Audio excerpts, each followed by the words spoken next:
the executive from somewhere else, decided to give, Yes. yeah, he gave, at the time, there was the 3 big boys and 3 little kids, so he's bigger than I am now. He gifted to us each a bicycle. And the fish, I just want to remember it's here, the fish twins and Mary, the 3 girls were the same age, he gave them 3 bicycles. Now all the roads were dirt, except they started creeping down slowly from the center here, and the tar had actually reached their place. We lived up on the side hill on a dirt road that was barely kept, and we were boys. And we rode our bikes up there, the boys would ride bikes up there, and the girls rode their bikes, as ladies will, down on the road. And after a year, George said, okay, I'd like to come and look at it, have an inspection. And we were so excited. You know, we'd lost a few fenders and all the lights, and you know, they'd fallen over maybe 100 times on them. But to us, they were still perfect. And we cleaned them all up and we lined them all up. Well, unfortunately, George went to the fish farm first. And their bikes looked exactly the same as when they were given them. And he comes up to the farm, and we had our little bikes on their stand, and they're all sitting out just down below the house, and we're like, can't wait for him to see me clean the seat off, you know. And he gets out and he looks at it, and he was like, he didn't say anything for a minute. And he's like, oh. But then I forget what he did say, but he was, you know, comforted us and said they were fun. Those 2, that was a gift that he gave that to us up there. We probably never would have had a bike. And yes, we did once in a while ride down to where the fish girls were. Only to bike, of course, we all little kids. And theirs did look an awful lot nicer. It was a gift that I think they remember, and the 2 little brothers and I certainly as well. It happened at the La Victory farm. Now, La Victory's later on, after the 50s, Tommy La Victory bought the Jinks farm from the Jinks, and actually lived next door there and farmed next door for a while. But this was before that, and Tommy La Victory's father was named Isidore La Victory. And I remember he had a little French accent, you know, he must have been an immigrant or French. And so one day again, it was in August, and the phone rang, and guess what? The Victory barn was on fire. And so what do you do? What in the late 1950s would a farm do when they got a phone call in the middle of the afternoon that the La Victory farm was on fire? What do you think the first reaction in 1950? Well, I'll tell you what it was. Grab every empty milk can that you had on the farm, fill it with water, and where they had the water that they could scoop out to fill a milk can was in the tub in the milk house where the milk cans were cool in those days. And then right on the other side of the wall of the milk house in the barnyard, there was another tub so the cattle could drink when they were outside in the barnyard. And so in those 2 places, we filled up, I don't know, 8 or 10 milk cans that were empty and threw them in the pickup. And that pickup was used to bring the milk every day over to Middletown Springs to the milk plant. That's how it was in those days. And so we got down to the La Victory farm, and the barn is burning. Guess what? I don't have a visual memory of what that barn looked like when it was on fire. I don't know if I repressed it or whether it's just faded away, but I do have one memory. And that memory is in my mind is a picture of Isidore Victory. And I've never seen a grown man cry before. But that's what I remember from that fire as a teenage kid. And I'll tell you right now, Isidore Victory was a tough man. Because he farmed there, you know, he bought that farm. And when that barn burned, he built a new barn. It's the barn that's there today that serves as a used car dealership. And so he continued farming, I think, until he died. He stayed right there on the farm. And so I have nothing but respect for him as a tough guy, even though I saw him cry once.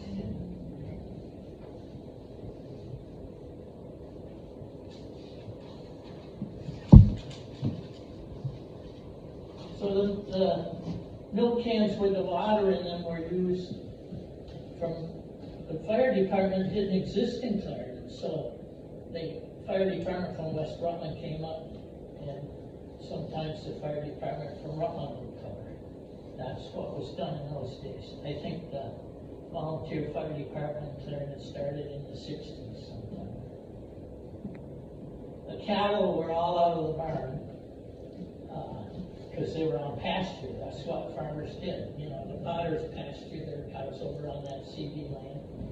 And every morning you had to go get them, and every night you had to go get them, bring them back, and turn them loose back into the pasture. That's how it was done.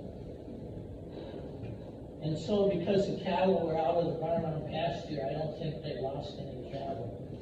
It was lucky in that regard.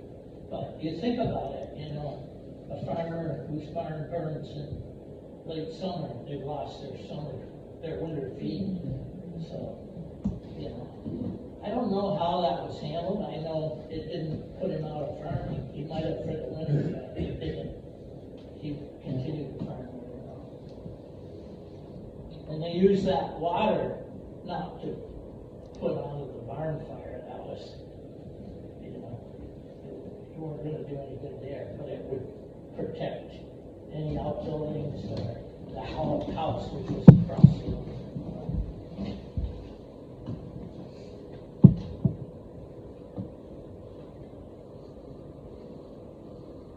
So, neighbors are still neighbors today, but it was some different back in the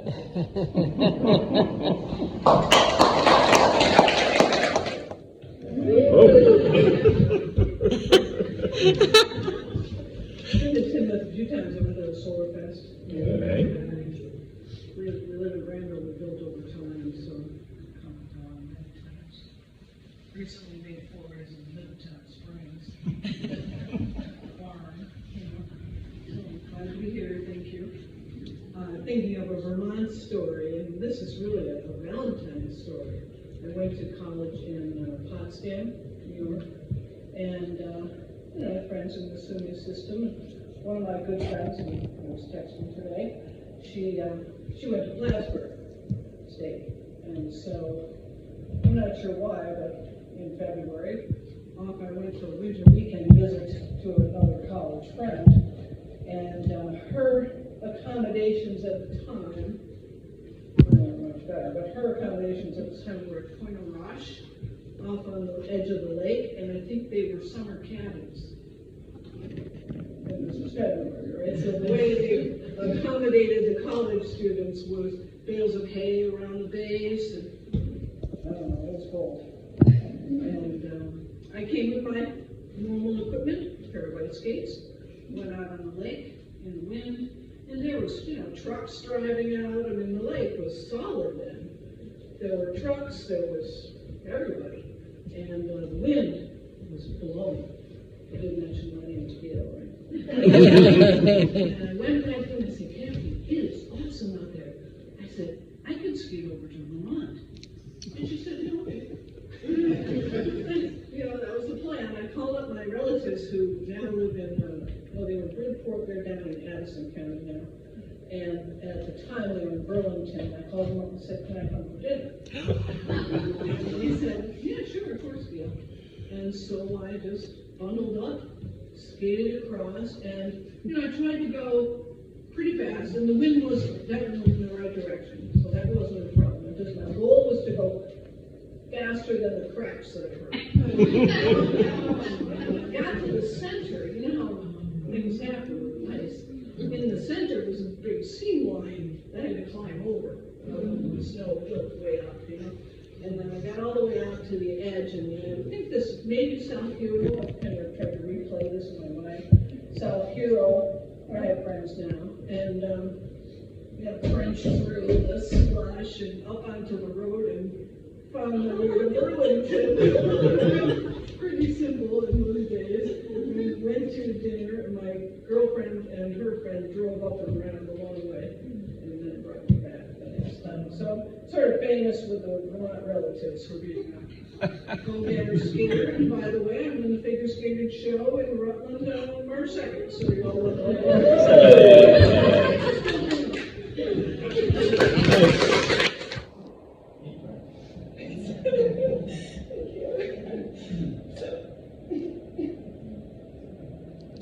In 2017, we lost my dad.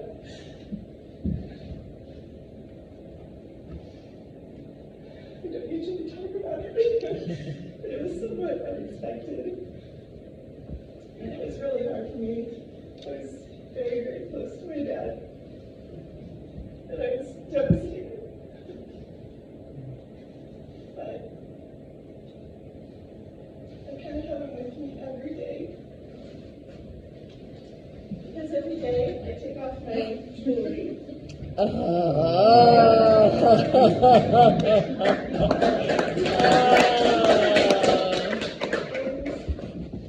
know, I think about this, that there's maybe only other one or two of those Santa gifts that I remember.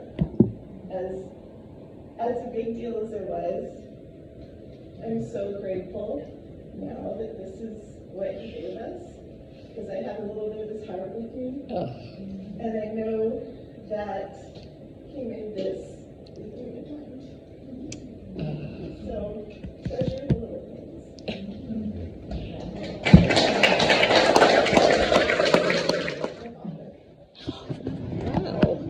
So, I'm going to start when I was a little shaver, which is what he called anybody who was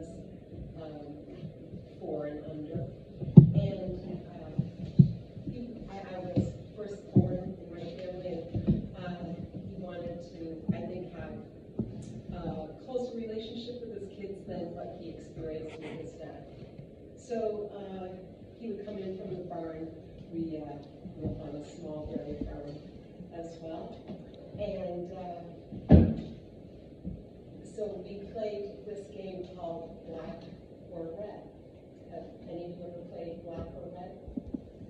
I suppose it could also be red or black. So it involves a cribbage board and a deck of cards. And you guess the top card, is it red or black? And if you're right, you get to move the peg one hole along, and then you get another turn. And so back in the day, that was an exciting game. I can't imagine any self-respecting 4-year-old now.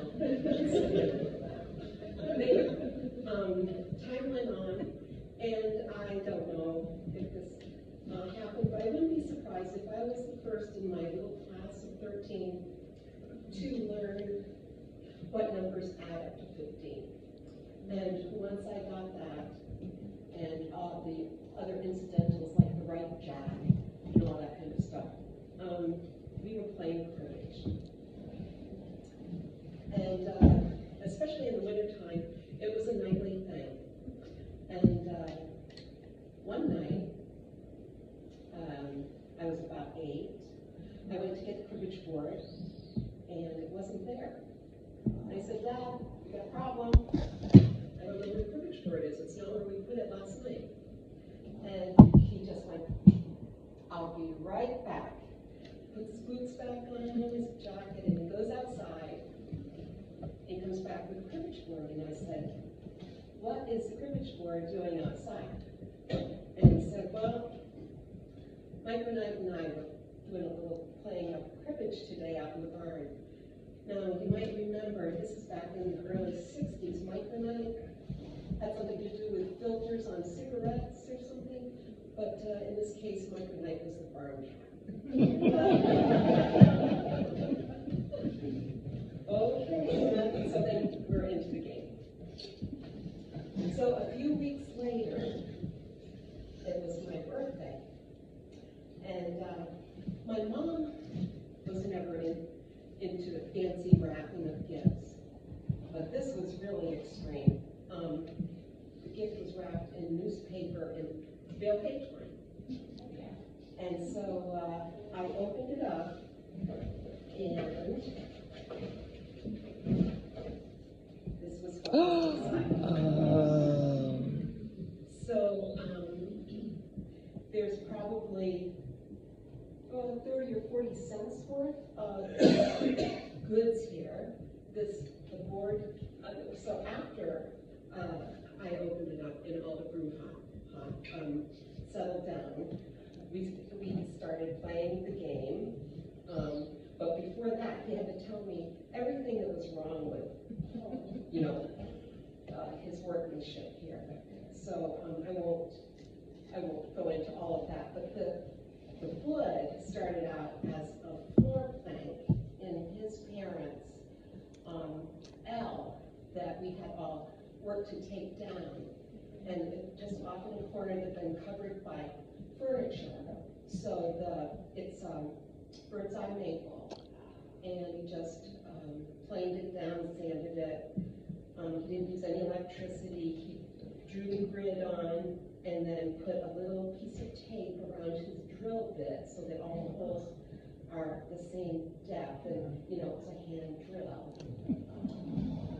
And then on the back, he's got the little place where you put the pegs. So he carved that out. He did not have he had a garage that was full of grease and nails and stuff. So then he's got my name here, Christine, and it was given to me February 14th, 1961. 64 years ago. At 29. Where this was now, the house was on, the barn was on fire first time.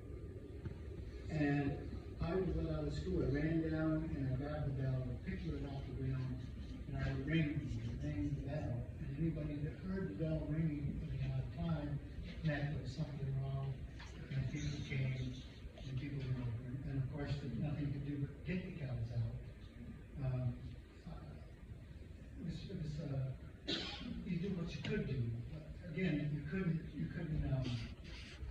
save it like this. When I was living across the valley, which you can see here, and when I was in school in the 50s and early 60s up here, it was a lot clearer, a lot more open. And when Dave just spoke about pasturing on CD land, we just did our first hike in a while from the old dam site up along the channel. And when I was a kid, those pine trees weren't there. That was a pasture. There was a little barn on the. Did you ever put hay in that barn? There was a barn that used to be there. There was at one point somebody decided all the old barns should be burnt, and they were all burnt for 3 or 4 years. They kept writing off these old barns. But that piece of land now is all grown up to trees. It's now owned by the state. It's the largest Class 1 wetlands in Vermont. Not many people know it's down there, but in part of what we were doing is I was talking about that was all pasture. As Dave was mentioning, as a forester, those are all early trees. Those pines came after you guys stopped having the cows there. And so now it's all forested back over. And if you haven't told that story, that's why I like stories, because now people know that not only did Ted Williams get stuck over near your farm, that there were cows near the state. So, almost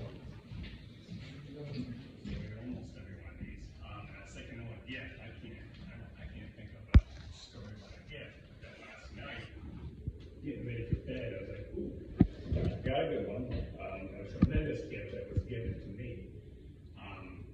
started, I think about 1980, Nancy and I were living up in Adirondacks, and the brother and I worked in the woods, and we got this ability or this chance to get a backhoe, the 3-point hitch backhoe. It was in a barn, and so he and I were trying to muscle this thing out of the barn, and in the process of doing it, I torqued my back, and it just something popped, and I was bent over, rolling on the ground, and it hurt. And it was pretty depressing, but you get over it, you're young, I was 20 maybe. Well, go to bed, next day, get up, it's worse, it hurts like heck, I can hardly move, and like, oh, this isn't good. So I went to the doctor, and this is a while ago, what the doctor said was, well, you've got to go and sit in bed, lay down in bed for 6 weeks. And he said, when you get up, if your back still hurts, we're going to fuse it. So things have changed.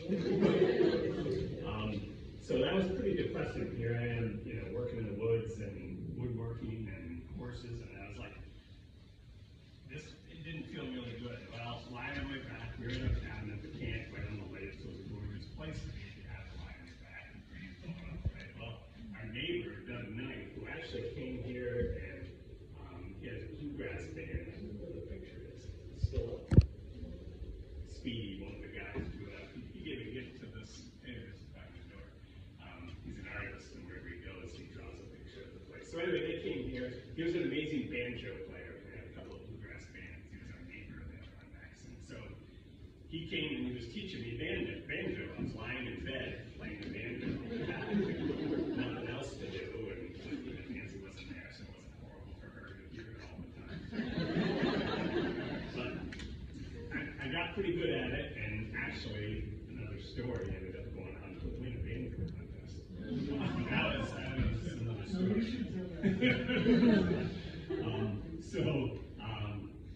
Lying in there, 6 weeks is coming up, and I'm getting pretty anxious and nervous, and about this not being able to get cured. Nancy's cousin was a bit of a hippie back then, and she still is. And she said, well, you should go see Carmelita. And there was this woman, this older grandmotherly type, who lived in the woods along the Sable River, in a log cabin, and with her husband Al, they were, back then they were old. And she apparently was a healer, and she would heal people. And Kathy said, yeah, there was this woman, Lita Kelly, who was a pretty famous Adirondack musician, songwriter. She was going deaf, and Carmelita cured her hearing, supposedly. So I was like, oh, well, what the heck? I'll go check it out. Can't hurt. So I'm giving in to her. Long story short, she knew she had this gift. Something told her when she was in the woods one day that she had the gift to cure. And so she opened up her house on Thursdays for people to come in, and she would work on it. So Thursday, I show up, and we show up, and I'm crawling in my back and hardly moving, and she's like, okay, obviously something's wrong. So we lay down on the bed, I took my shoes and socks off. I'm lying face down on the bed, and she picks up my feet, and she kind of goes like this to my feet, like I'm laying that way. Picks them up again, brings them, puts them down. She did that 3 or 4 times.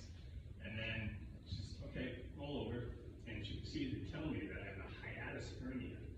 And I guess our diaphragm normally is supposed to be down like this, and it had popped up in the process, the muscles.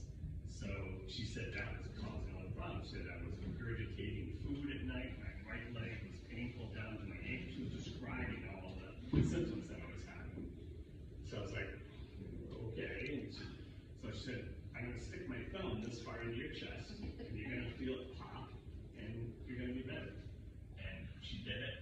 I heard a pop, felt a pop, and I got up from that bed, and I was walking. Just without moving. I mean, it was cool. So we got to be really great friends with Carmelita. So she gave me an amazing gift of curing me. Story is about a gift that my parents surprised me with when I was 14, 15. And I'd gotten in a little bit of trouble right before they were going to give me this gift. gift. And it was the best gift they could ever have given me because it really gave me a focus.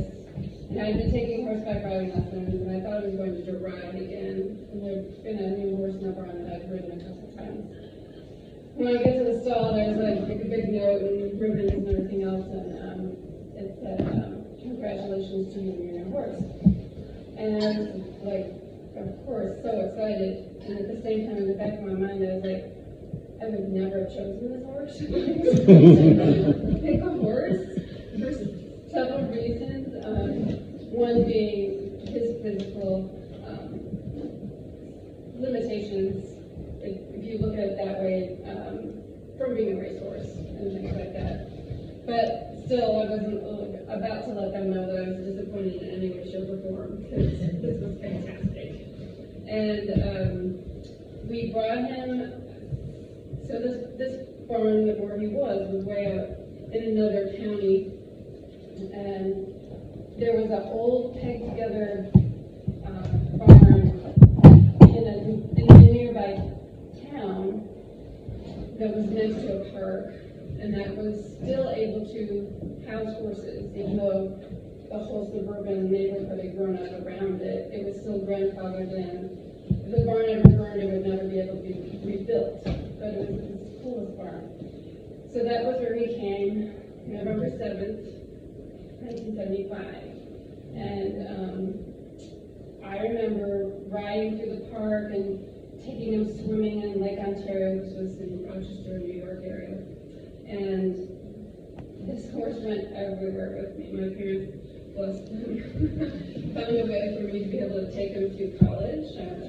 I also went to a city college in Uthred State College. And so he went there for a couple of years. And then from there, I worked at a home for they were called then developmentally disabled adults. But in between that, I worked on a dairy farm for 5 years, and he was there with me. And at that time, I was really interested in doing a program helping kids that had disabilities. And so I went to the nearest big town and figured out, got a template for a release form, and had, got some parents together and grandparents and started this little program. And I remember now my horse would buck me off any day of the week if he felt like it. That was who he was. He had quite a personality. But I had made a special pad, and I had made it so that I could ride, and then the child could sit in front of me. And this one grandmother brought her granddaughter, and she said, I have no idea what she's going to do. Even the breath of the wind will bother her, and she had cerebral palsy, and she goes, I don't know if her legs will accommodate sitting on this horse. And where it was, there was a big paddock area, and there were trees all around, and there was a stream on one side. So I said, well, let's try. So she got her granddaughter up in front of me, and we started to walk around. And then she was stiff as a board. And the second time we walked around, her head started to move a little bit, slightly. And then I watched her body start to actually move, the movement of the horse. And I came around, and her grandmother was in tears, and I'm like, oh no, what's wrong? I was doing something wrong. And she said, she's never ever done this before. And so I was so grateful, and so grateful to, the gift that I was given was now giving, and that was really special to me. And then, gosh, she went, like I said, I went to this other place. It was called Rainbow Valley Ranch. It was in the Adirondacks. And we had, we call them ranchers. They were anywhere from in their 20s to their 50s. And it was very outdoor education. So we had farm animals, we built a confidence course so that it was adapted for them to be able to play on and explore. We built a cabin way out back by this lookout, and we took them sailing one winter. We went all the way down to Florida Keys and went sailing, but my horse came there with me as well, and another horse that we had. And during the summer, we did a program with neighboring kids from Glen Falls area. And we had writing as part of what we offer. And he was there again giving, and it was pretty special. And he's now here buried at our farm in Tinmouth. One of my favorite pictures is my youngest daughter, Rainbow, with her little curls, and she was a little toddler, and my dad holding her, and now I'm going to cry. And my horse with his head wrapped around them. Healthy, right up there, put the house right there. We shaded the house, I hate the sun. We work out in the sun all day, all summer long. Sit in the shade and go home, I'm here, it's good. Life is good. So life goes along just fine, we're with the tree. In the shade, go out and have a beer after work, look at the tree, there's the birds. There's one little knothole, nuthatches, every year in this knothole. Squirrels lived in it. Everything. Sit there and look, it's full of warblers. You think there's nothing in this tree. It's shaded, leaves all over the place. Raise them all up, put them in the garden for mulching potatoes. Wonderful stuff. Keeps the bugs out, no seeds. So things go along.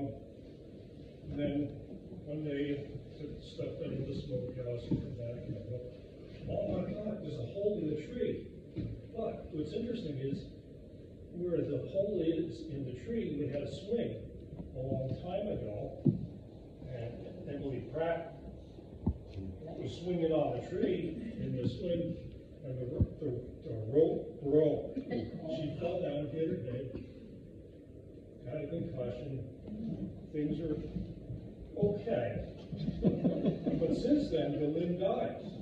This is 35 years ago. The limb died. I didn't pay attention to it. It started to rot.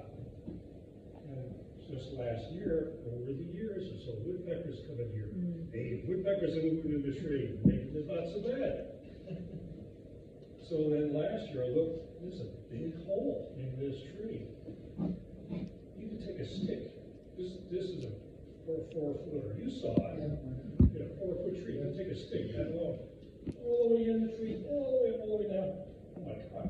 This thing is not even from here to the door from the house. If this thing goes over, it's going to take down my house. It's going to smash my gazebo. It's going to take down the woods anywhere around it.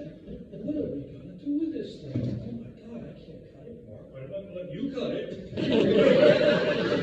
It would hit the house.